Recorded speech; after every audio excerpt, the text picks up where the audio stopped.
Unasema two term ukiwa pande gani ya Kenya? Unasema kazi bila break ukiwa kaunti gani? Barikiwa sana. Barikiwa sana. Mama jirani wetu, Rais wa Jamhuri ya Tanzania, umeoneshana ukakamavu na kusamehe vijana wa nchi hiyo ambao wengi wao walikuwa gerezani na wengi wao walikuwa wafungwe. Mama, umeoneshana utu. Barikiwa sana mama. Hebu angalia hiyo video. Waliokamatwa na kushtakiwa kwa makosa ya uhaini hawakujua wanachokifanya. Nikiwa mama na mlezi wa taifa hili, ninavyoelekeza vyombo vya sheria na hasa ofisi ya mkurugenzi wa mashtaka kuangalia kiwango cha makosa yaliyofanywa na vijana wetu. Kwa wale ambao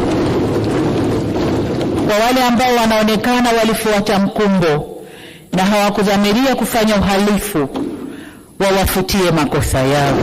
Maneno ya Mwenyezi Mungu katika kitabu cha Luka sura 23 mstari wa 34 yanasema, na hapa nanukuu: Yesu akasema, Baba, uwasamehe kwa kuwa hawajui watendalo.